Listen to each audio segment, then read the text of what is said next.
Planet Mercury.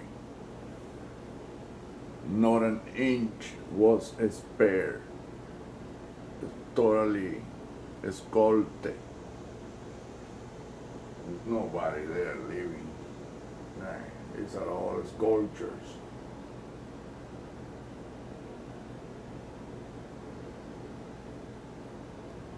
I mean, not an inch, just like the moon. And every planet and moon in the solar system are exactly like that. Asteroids, comets, all, they are exactly like that, structurized.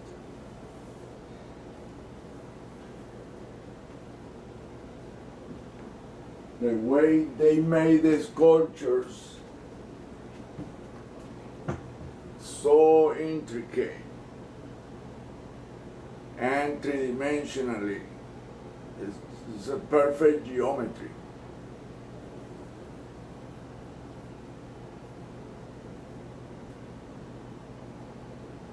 You see faces, animals, or shapes like that.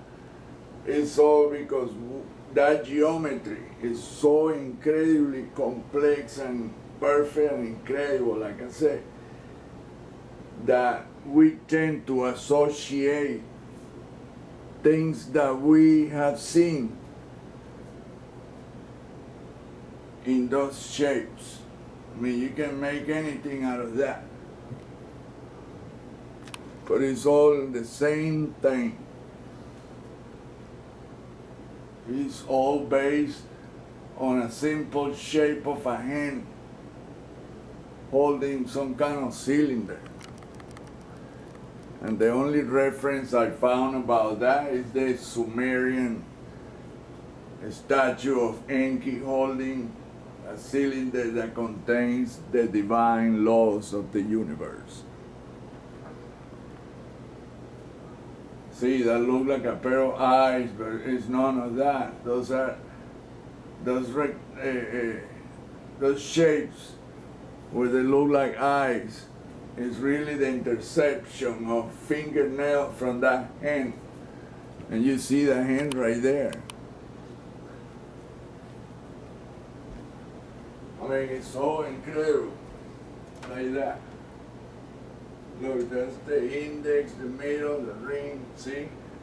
It's all the same thing in every direction. It overlaps. It's incredible. All of this is done by the electromagnetic vehicles, or EMVs, that Dr. Berggren found in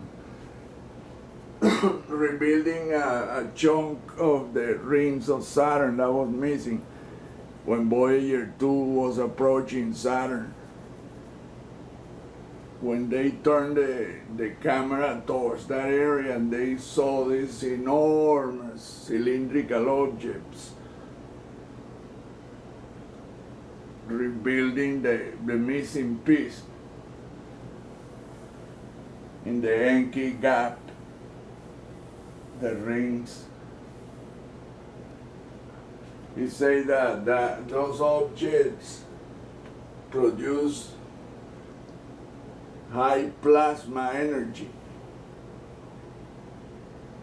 and somehow that energy turned the material into some kind of crystal-like material that form the rings. They're not just ice crystal like NASA say. NASA will never talk about that.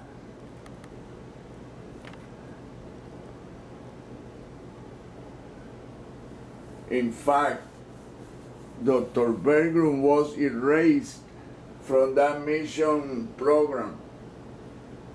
He don't appear in any of the rosters of scientists that work on the mission program, Voyager 1 and 2.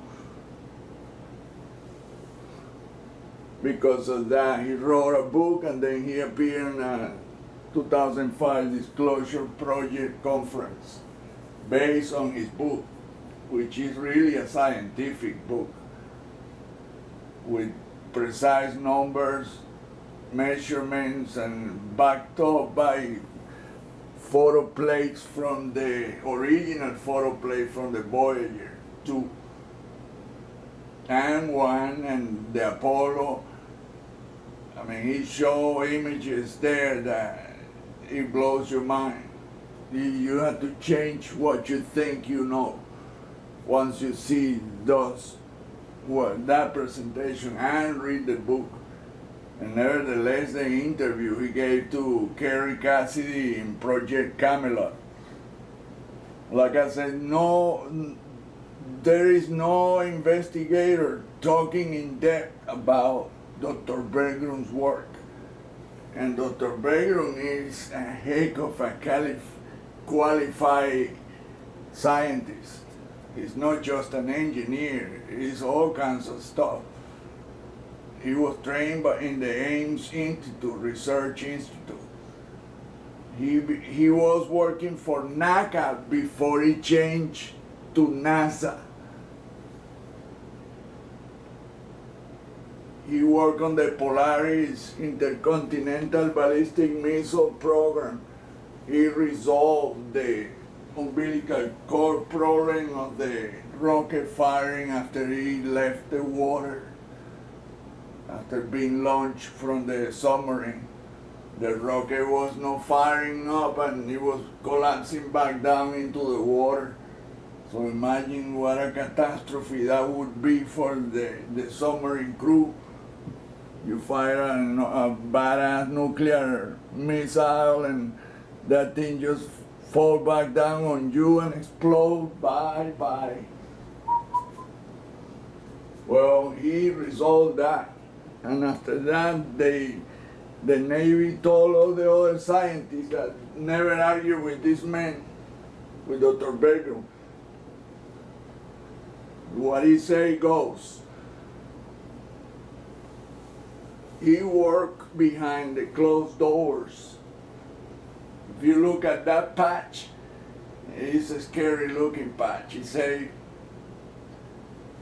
behind these doors, a lifetime of silence. Imagine what they are working on. But he said he got claustrophobic because there were no windows on that small office and the security was on paramount. He got sick of that. But he said he saw craft and he saw things. He would not elaborate about that. He was scared. Unfortunately, that didn't stop them from trying to poison him after that conference, the 2005 Disclosure Project conference.